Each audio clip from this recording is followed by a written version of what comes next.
നമസ്കാരം, ഏവർക്കും social sphere YouTube ചാനലിലേക്ക് സ്വാഗതം. ഇന്ന് ഡിസ്കസ് ചെയ്യാൻ പോകുന്നത് സോഷ്യൽ വർക്കിനെ കുറിച്ചാണ്. ഇന്നത്തെ വീഡിയോയിൽ definition of social work, differences between social work and social service, objectives of social work, functions of social work, അവസാനമായിട്ട് മെത്തേഡ്സ് ഓഫ് സോഷ്യൽ വർക്ക്. ഇത്രയും കാര്യങ്ങളാണ് ഈ ഒരു വീഡിയോയിൽ പറയാൻ പോകുന്നത്. ആദ്യമായിട്ട് സോഷ്യൽ വർക്ക് ഡെഫിനിഷൻ ഒന്ന് നോക്കാം.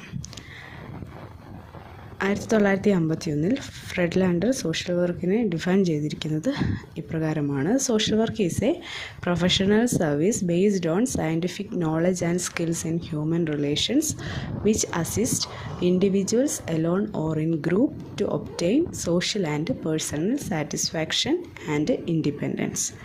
അപ്പോൾ അതിൻ്റെ അർത്ഥം എന്ന് പറയുന്നത് സാമൂഹികവും വ്യക്തിപരവുമായിട്ടുള്ള സംതൃപ്തിയും അതുപോലെ തന്നെ സ്വാതന്ത്ര്യവും ലഭിക്കേണ്ടതിന് അല്ലെങ്കിൽ നേടുന്നതിന് ബന്ധങ്ങളിലെ ശാസ്ത്രീയ അറിവും അതുപോലെ തന്നെ വൈദഗ്ധ്യവും ഉപയോഗിച്ചുകൊണ്ട് അല്ലെങ്കിൽ അടിസ്ഥാനമാക്കി വ്യക്തികളെ ഒറ്റയ്ക്കോ ഗ്രൂപ്പായോ സഹായിക്കുന്ന ഒരു പ്രൊഫഷണൽ സേവനമാണ് സോഷ്യൽ വർക്ക് എന്ന് പറയുന്നത്. ഇതിൽ മെയിനായിട്ടും പറയുന്നത് ഇതൊരു പ്രൊഫഷണൽ സർവീസ് ആണെന്നാണ്. എന്തിനൊക്കെ ബേസ് ചെയ്തിട്ടാണ്? സയൻറ്റിഫിക് നോളജിനെയും സ്കിൽസിനെയും ബേസ് ചെയ്തിട്ടുള്ള, ഹ്യൂമൻ റിലേഷൻസിലെ സയൻറ്റിഫിക് നോളജിനെയും സ്കിൽസിനെയും ബേസ് ചെയ്തിട്ടുള്ള ഒരു പ്രൊഫഷണൽ സർവീസാണ് സോഷ്യൽ വർക്ക് എന്ന് പറയുന്നത്. അത് ഇൻഡിവിജ്വലിനെ ഒറ്റയ്ക്കായിട്ടോ അല്ലെങ്കിൽ ആ ഒരു ഇൻഡിവിജ്വലിനെ ഗ്രൂപ്പായിട്ടോ ഹെൽപ്പ് ചെയ്യുന്നു എന്നുള്ളതാണ്. എന്തിനു വേണ്ടിയിട്ടാണ്? To obtain social and personal satisfaction and independence. ഒരു വ്യക്തിയുടെ സാമൂഹികവും വ്യക്തിപരവുമായിട്ടുള്ള സംതൃപ്തിക്കും സ്വാതന്ത്ര്യത്തിനും വേണ്ടിയിട്ട് ആ ഒരു കാര്യം നേടിയെടുക്കാൻ വേണ്ടിയിട്ടാണ് ഈ ഒരു സോഷ്യൽ വർക്ക് പ്രൊഫഷൻ വർക്ക് ചെയ്യുന്നത്. ക്ലിയർ ആണല്ലോ അല്ലേ? എന്തെങ്കിലും ഡൗട്ട്സ് ഉണ്ടെങ്കിൽ കമൻറ്റ് ചെയ്യാവുന്നതാണ്. അടുത്തായിട്ട് നമ്മൾ പറയാൻ പോകുന്നത് ഏറ്റവും പ്രാധാന്യമുള്ളൊരു വിഷയമാണ്, അതായത് സോഷ്യൽ വർക്കും സോഷ്യൽ സർവീസും. പൊതുവെ എല്ലാവരും ധരിച്ചിരിക്കുന്നത് സോഷ്യൽ സർവീസ് തന്നെയാണ് സോഷ്യൽ വർക്ക് എന്നുള്ളതാണ്. ഞാൻ പലപ്പോഴും കേട്ടിട്ടുണ്ട് ഈ സാമൂഹ്യ പ്രവർത്തനങ്ങൾ ചെയ്യുന്ന, സാമൂഹ്യ സേവനം ചെയ്യുന്ന ആൾക്കാർ ഇങ്ങനെ പറയാറുണ്ട്, ഞങ്ങൾ സോഷ്യൽ വർക്കറാണ് എന്ന് പറയുന്നത് കേൾക്കാനിടയായിട്ടുണ്ട്. ശരിക്കും പറഞ്ഞാൽ അവർ ചെയ്യുന്നത് വോളണ്ടറി വർക്കുകളാണ്. പക്ഷേ നമ്മൾ ചെയ്യുന്നത് നോൺ വോളണ്ടറിയാണ്. നമ്മുടെ ഒരു പ്രൊഫഷണൽ ബേസ്ഡ് ആയിട്ടാണ് നമ്മൾ കാര്യങ്ങൾ ചെയ്യുന്നത്. അപ്പം അതിനെക്കുറിച്ചുള്ള കുറച്ച് ഡിഫറൻസസ്, ഈ ഒരു സോഷ്യൽ വർക്കും സോഷ്യൽ സർവീസും തമ്മിലുള്ള ഡിഫറൻസസ് എക്സാമിന് പഠിക്കുന്ന കുട്ടികളൊക്കെ ആണെങ്കിൽ ചിലപ്പോൾ ഈ ക്വസ്റ്റ്യൻസ് വരാൻ ചാൻസ് ഉണ്ട്. അപ്പം അതിനെക്കുറിച്ചാണ് ഇനി പഠിക്കാൻ പോകുന്നത്. ആദ്യത്തേത് നോൺ വോളണ്ടറി വർക്കാണ്. ഏത്? സോഷ്യൽ വർക്ക് എന്ന് പറയുന്നത് നോൺ വോളണ്ടറി വർക്കാണ്. അതിൻ്റെ അർത്ഥം എന്ന് പറയുന്നത് നമുക്ക് പെയ്ഡ് സർവീസാണ്. നമ്മൾ ചെയ്യുന്നത് പെയ്ഡായിട്ടുള്ള കാര്യമാണ്. നമുക്ക് അതിൽ നിന്ന് ഏൺ ചെയ്യാൻ സാധിക്കും. അതേസമയം സോഷ്യൽ സർവീസ് ആണെങ്കിൽ അതൊരു വോളണ്ടറി വർക്കാണ്. അതായത് അവർ ഫ്രീ ആയിട്ടാണ് ആ കാര്യങ്ങൾ ചെയ്തു കൊടുക്കുന്നത്. എല്ലാ കാര്യങ്ങളും ചെയ്യുന്നത് ഫ്രീ ആയിട്ടാണ്.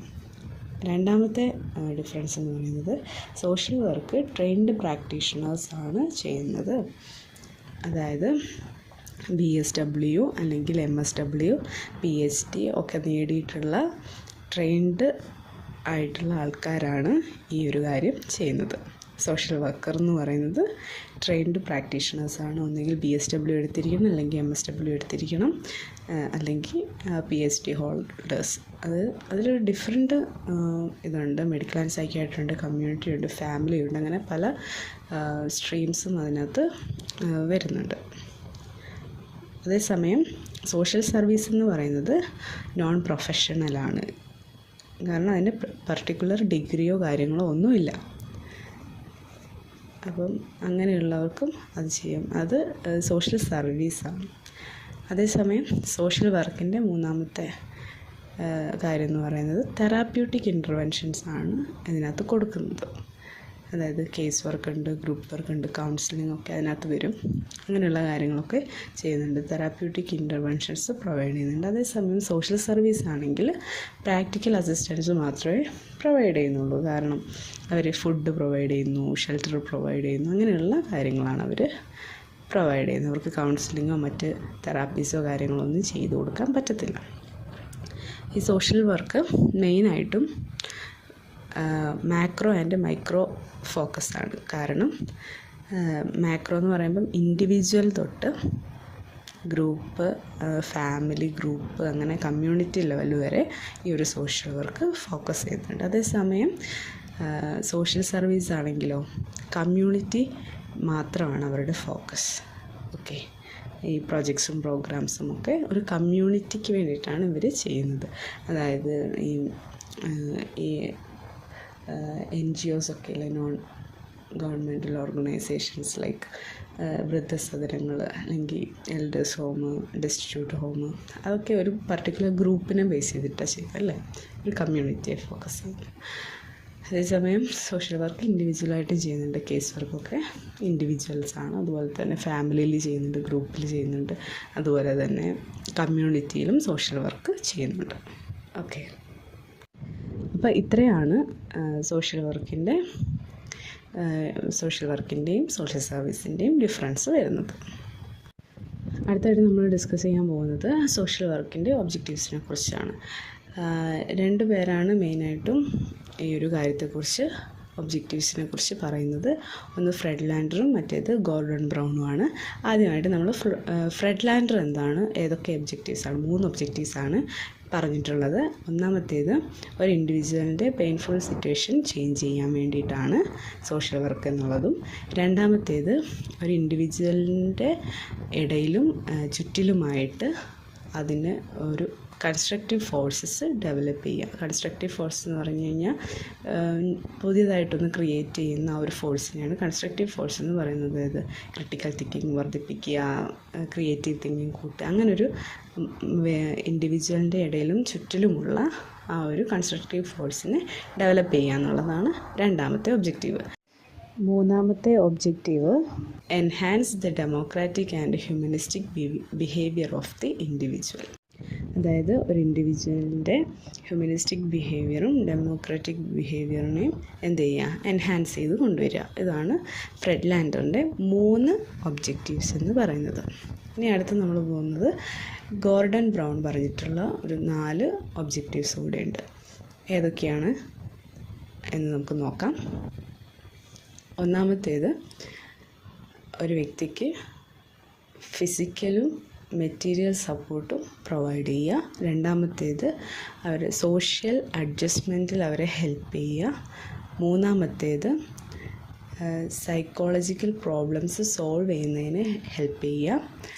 നാലാമത്തേത് അവർക്ക് അഡിക്വേറ്റ് ആയിട്ടുള്ള ഓപ്പർച്യൂണിറ്റീസ്, ഇൻഡിവിജ്വൽസിന് അഡിക്വേറ്റ് ആയിട്ടുള്ള ഓപ്പർച്യൂണിറ്റീസ് പ്രൊവൈഡ് ചെയ്യുക. എന്തിനു വേണ്ടിയിട്ട്? അവരുടെ സ്റ്റാൻഡേർഡ് ഓഫ് ലിവിങ് കൂട്ടാൻ വേണ്ടിയിട്ടും അതുപോലെ തന്നെ അവരുടെ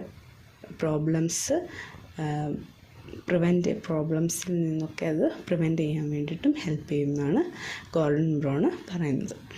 അപ്പോൾ ഇത്രയും ഒബ്ജക്റ്റീവ്സാണ് നോർമലി സോഷ്യൽ വർക്കിൽ വരുന്നത്. ഇനി അടുത്തതെന്ന് പറയുന്നത് ഫങ്ഷൻസ് ഓഫ് സോഷ്യൽ വർക്കാണ്. 4 തരത്തിലാണ് ഈ ഒരു സോഷ്യൽ വർക്കിൻ്റെ ഫങ്ഷൻസ് ഉള്ളത്. 1 curative functions, 2 correctional function, 3 preventive function, 4 developmental function. അപ്പോൾ ഈ ക്യൂറേറ്റീവ് ഫങ്ഷനിൽ വരുന്നത് ഒരു ഇൻഡിവിജ്വലിൻ്റെ ക്യൂർ ചെയ്യാൻ വേണ്ടിയിട്ടാണ്. ഒരു ഇൻഡിവിജ്വലിൻ്റെ പ്രശ്നത്തെ അല്ലെങ്കിൽ ആ ഒരു പ്രോബ്ലത്തെ സോൾവ് ചെയ്യാം. എന്തെങ്കിലും ഒരു സംഭവം ഒക്കറായി അല്ലെങ്കിൽ വന്നു, ഈ ഒരു പ്രശ്നം വന്നു, അതിന് സൊല്യൂഷനാണ് ഈ ഒരു ക്യൂറേറ്റീവ് ഫങ്ഷൻ കൊണ്ട് ഉദ്ദേശിക്കുന്നത്. അതിൽ വരുന്ന ഏരിയാസ് എന്ന് പറയുന്നത് മെഡിക്കൽ ആൻഡ് ഹെൽത്ത് സർവീസസ് ഒക്കെ വരും, സൈക്കാട്രി വരും, ചൈൽഡ് വെൽഫെയറും ഒക്കെ വരും. അപ്പോൾ ആ ഒരു ഇൻഡിവിജ്വലിൻ്റെ പ്രോബ്ലത്തിനെ സോൾവ് ചെയ്യുക, അത് ഓൾറെഡി വന്ന ഒരു കാര്യമാണ്, അതിനെ ക്യൂർ ചെയ്യുക എന്നുള്ളതാണ് ഈ ഒരു ഫങ്ഷൻ കൊണ്ട് ഉദ്ദേശിക്കുന്നത്. നെക്സ്റ്റ് എന്ന് പറയുന്നത് കറക്ഷണൽ ഫങ്ഷൻ ആണ്. അപ്പോൾ ഈ കറക്ഷണൽ ഫങ്ഷന് 3 ഏരിയാസാണ് മെയിനായിട്ടുള്ളത്. ഇൻഡിവിജ്വൽ റീഫോം സർവീസ്, അതിൽ വരുന്നത് പ്രിസൺ, പ്രൊബേഷൻ, പരോൾ, ഇങ്ങനെ 3 കാര്യങ്ങളാണ്. രണ്ടാമത്തേത് services four improving social relationship improve ചെയ്യാനുള്ള സർവീസസ്. അതെന്തൊക്കെയാണ്? ഫാമിലി വെൽഫെയർ സർവീസസ് ഉണ്ട്, സ്കൂൾ സോഷ്യൽ വർക്കുണ്ട്, ഇൻഡസ്ട്രിയൽ സോഷ്യൽ വർക്കുണ്ട്, അങ്ങനെ ഉള്ള സോഷ്യൽ വർക്കും കാര്യങ്ങളൊക്കെയാണ്. ആ ഒരു സർവീസാണ്, അതായത് സോഷ്യൽ റിലേഷൻഷിപ്പിനെ ഇമ്പ്രൂവ് ചെയ്യാൻ വേണ്ടിയിട്ടുണ്ടാക്കുന്ന ആ ഒരു സർവീസസ്. ഇതാണ് രണ്ടാമത്തെ കറക്ഷണൽ ഫങ്ഷനിൽ വരുന്ന ഒരു ഏരിയ എന്ന് പറയുന്നത്. മൂന്നാമതായിട്ട് കറക്ഷണൽ ഫങ്ഷനിൽ വരുന്ന ഏരിയ എന്ന് പറയുന്നത് സോഷ്യൽ റീഫോമാണ്. അതിൽ വരുന്നത് എംപ്ലോയ്മെൻറ്റ് സർവീസസ് ഉണ്ട്, ഈ കൊമേഴ്ഷ്യൽ സെക്സ് വർക്ക് പ്രിവെൻഷൻ, അതുപോലെ തന്നെ ബെഗറി പ്രൊഹിബിഷൻ എന്ന് പറഞ്ഞാൽ ഭിക്ഷാടനം തടയൽ, പിന്നെ അൺടച്ചബിലിറ്റി റിമൂവ് ചെയ്യുക, ഇങ്ങനെയുള്ള സോഷ്യൽ റീഫോം. പണ്ട് ഉണ്ടല്ലോ രാജാറാം മോഹൻ റോയ്, അങ്ങനെയുള്ള സോഷ്യൽ റിഫോമേഴ്സൊക്കെ ചെയ്തിട്ടുള്ള കാര്യങ്ങൾ, അതൊക്കെയാണ് ഈ ഒരു സോഷ്യൽ റീഫോമിൽ വരുന്നത്. ഇനി അടുത്ത ഫങ്ഷൻ, മൂന്നാമത്തെ ഫങ്ഷൻ എന്ന് പറയുന്നത് പ്രിവെൻറ്റീവ് ഫങ്ഷൻസ് ആണ്. അപ്പം നേരത്തെ ആദ്യം നമ്മൾ പറഞ്ഞു ക്യൂറേറ്റീവ് ഫങ്ഷൻ എന്ന് പറയുന്നത് ഉണ്ടെന്ന്. അപ്പം ക്യൂറേറ്റീവ് ഫങ്ഷൻ ഒരു പ്രോബ്ലം വന്നു കഴിഞ്ഞിട്ട് ചെയ്യുന്ന കാര്യങ്ങളാണ്. അത് പനി വന്നു കഴിഞ്ഞാൽ മരുന്ന് കൊടുക്കുന്ന പോലെ അല്ലേ. അതേസമയം ഒരു കാര്യം വരുന്നതിന് മുമ്പ് അതിനെ ഒരു തടയൽ, അല്ലെങ്കിൽ അതിനൊരു മുൻകരുതൽ എടുക്കുക, ഈ ഒരു കാര്യമാണ് പ്രിവെൻറ്റീവ് ഫങ്ഷൻ കൊണ്ട് ഉദ്ദേശിക്കുന്നത്. അതായത് ലൈഫ് ഇൻഷുറൻസ് ആകാം, പിന്നെ public assistance, social legislation, adult education, prevention of disease, ഇതെല്ലാം പ്രിവെൻറ്റീവ് ഫങ്ഷൻ്റെ അണ്ടറിൽ വരുന്നതാണ്. അപ്പോൾ ഒരു പ്രോബ്ലംസിനെ ഒരു പ്രോബ്ലത്തെ പ്രിവെൻറ്റ് ചെയ്യുന്നു. ആ ഒരു കാര്യമാണ് ഈ ഒരു പ്രിവെൻറ്റീവ് ഫങ്ഷൻ കൊണ്ട് ഉദ്ദേശിക്കുന്നത്. നാലാമതായിട്ട് ഡെവലപ്മെൻറ്റൽ ഫങ്ഷനാണ് വരുന്നത്. അതിൽ സോഷ്യോ എക്കണോമിക് ഡെവലപ്മെൻ്റ് ഉണ്ട്, റൂറൽ ആൻഡ് അർബൻ ഡെവലപ്മെൻ്റ് ഉണ്ട്. അത്തരം കാര്യങ്ങളൊക്കെയാണ് ഈ ഡെവലപ്മെൻറ്റൽ ഫങ്ഷൻ. ഒരു സമൂഹത്തെ ഡെവലപ്പ് ചെയ്ത് എടുക്കുക, റൂറൽ ആയിക്കോട്ടെ അർബൻ ആയിക്കോട്ടെ, ഏത് രീതിയിലാണെങ്കിലും ആ ഒരു ഡെവലപ്മെൻറ്റിന് വേണ്ടിയിട്ട് ഹെൽപ്പ് ചെയ്യുന്ന ആ ഒരു ഫങ്ഷനാണ് ഡെവലപ്മെൻറ്റൽ ഫങ്ഷൻ കൊണ്ട് ഉദ്ദേശിക്കുന്നത്. അപ്പം 4 തരത്തിലുള്ള ഫങ്ഷൻസാണ് സോഷ്യൽ വർക്കിലുള്ളത്: curative function, correctional function, preventive function, developmental function. മനസ്സിലായെന്ന് വിശ്വസിക്കുന്നു. അടുത്തായിട്ട് നമ്മൾ പോകുന്നത് സോഷ്യൽ വർക്കിൻ്റെ മെത്തേഡ്സിനെ കുറിച്ച് ഡിസ്കസ് ചെയ്യാനാണ്. അപ്പം സോഷ്യൽ വർക്കിന് 2 മെത്തേഡ്സാണ് ഉള്ളത് മെയിനായിട്ടും. ഒന്ന് പ്രൈമറി മെത്തേഡ്സ് എന്ന് പറയും, രണ്ടാമത്തേത് സെക്കൻഡറി മെത്തേഡ്സ്. പ്രൈമറി മെത്തേഡ്സിൽ social case work, social group work, community organisation, ഇത്രയാണ് വരുന്നത്. സോഷ്യൽ കേസ് വർക്ക് എന്ന് പറയുമ്പം ഒരു ഇൻഡിവിജ്വലിനെ ആണ് ഫോക്കസ് ചെയ്യുന്നത്. സോഷ്യൽ ഗ്രൂപ്പ് വർക്ക് എന്ന് പറയുന്നത് ഗ്രൂപ്പിൽ പ്രോബ്ലംസിനെ സോൾവ് ചെയ്യുന്നു. സോഷ്യൽ കേസ് വർക്കിൽ ഇൻഡിവിജ്വലിൻ്റെ പ്രോബ്ലത്തെയാണ് സോൾവ് ചെയ്യുന്നത്. അതേസമയം സോഷ്യൽ ഗ്രൂപ്പ് വർക്കിൽ ആ ഒരു ഗ്രൂപ്പിൻ്റെ, ഫാമിലി ആകാം, സ്കൂൾ ഗ്രൂപ്പാകും, അങ്ങനെ എന്തെങ്കിലുമൊക്കെ ആകാം. അപ്പോൾ ആ ഒരു സോഷ്യൽ ഗ്രൂപ്പിനെയാണ് ഫോക്കസ് ചെയ്യുന്നത്. അതേസമയം കമ്മ്യൂണിറ്റി ഓർഗനൈസേഷൻ എന്ന് പറയുന്നത് ഒരു കമ്മ്യൂണിറ്റിയാണ് ഫോക്കസ് ചെയ്യുന്നത്. അവരുടെ പ്രശ്നങ്ങളെ സോൾവ് ചെയ്യുക, അവരുടെ റിസോഴ്സസും അവരുടെ കാര്യങ്ങളൊക്കെ ഉപയോഗിച്ചുകൊണ്ട് അവിടെ നിന്ന് തന്നെ റിസോഴ്സ് ശേഖരിച്ചുകൊണ്ട് അവരുടെ പ്രോബ്ലത്തിനെ സോൾവ് ചെയ്യുന്നു. അപ്പം അടുത്തതായിട്ട് വരുന്നത് സെക്കൻഡറി മെത്തേഡ്സ് ആണ്. അതിൽ സോഷ്യൽ വെൽഫെയർ അഡ്മിനിസ്ട്രേഷൻ എന്ന് പറയുന്നത് സാമൂഹിക ക്ഷേമ പ്രവർത്തനങ്ങളെക്കുറിച്ചാണ്. അതിൻ്റെ പ്ലാനിങ്ങും ഓർഗനൈസേഷൻ ഇംപ്ലിമെൻറ്റേഷനും ഒക്കെയാണ് അതിനകത്ത് വരുന്നത്. അതേസമയം സോഷ്യൽ ആക്ഷൻ എന്ന് പറയുന്നത് സാമൂഹ്യ തിന്മകളെ തുടച്ചു നീക്കുക എന്നുള്ളതാണ്. എക്സാമ്പിളായിട്ട് പറയുകയാണെങ്കിൽ ദാരിദ്ര്യ നിർമ്മാർജ്ജനം, അല്ലെങ്കിൽ അൺടച്ചബിലിറ്റി, ഇങ്ങനെയുള്ള കാര്യങ്ങളെ നീക്കുക. ഓക്കെ, അപ്പോൾ അങ്ങനെയുള്ള അതൊരു കൂട്ടായിട്ടുള്ളൊരു പ്രവർത്തനമാണ് സോഷ്യൽ ആക്ഷൻ എന്ന് പറയുന്നത്. സോഷ്യൽ വർക്ക് റിസർച്ച് എന്ന് പറയുന്നത് സോഷ്യൽ പ്രോബ്ലത്തെക്കുറിച്ച് പഠിച്ച് അതിലേക്ക് ഇൻ്റർവെൻഷൻസ് കൊണ്ടുവരിക. ഓക്കെ, റിസർച്ച് നടക്കുക, ആ ഒരു മെത്തേഡ്സ് ഇംപ്ലിമെൻ്റ് ചെയ്യുക, അല്ലെങ്കിൽ ഒരു പ്രശ്നത്തെ പഠിച്ച് അതിൽ ഏതൊക്കെ പോസിബിളായിട്ടുള്ള സൊല്യൂഷൻസ് കൊണ്ടുവരാൻ പറ്റുമോ അതൊക്കെ ഇംപ്ലിമെൻറ്റ് ചെയ്യാൻ വേണ്ടിയിട്ട് തയ്യാറാക്കുന്ന ഒരു വർക്ക്. അതാണ് സോഷ്യൽ വർക്ക് റിസർച്ച് എന്ന് പറയുന്നത്. അപ്പോൾ ഇത്രയാണ് നമ്മൾ സോഷ്യൽ വർക്കിനെ കുറിച്ച് ചെറുതായിട്ടുള്ളൊരു ഓവർവ്യൂ മാത്രമാണിത്. അതിന് തുടർന്നുള്ള ക്ലാസ്സുകളിലും നമുക്കിത് കൂടുതലായിട്ട് ഇതിനെക്കുറിച്ച് ഓരോന്നിനെക്കുറിച്ചും അടുത്ത ക്ലാസ്സിൽ methods of social work detail ആയിട്ട് പറയാം, ഓരോന്നും പറഞ്ഞു തരാം. അതുപോലെ തന്നെ ആർക്കെങ്കിലും എന്തെങ്കിലും ഡൗട്ട്സ് ഉണ്ടെങ്കിൽ കമൻസിലൂടെ ചോദിക്കാവുന്നതാണ്. അപ്പം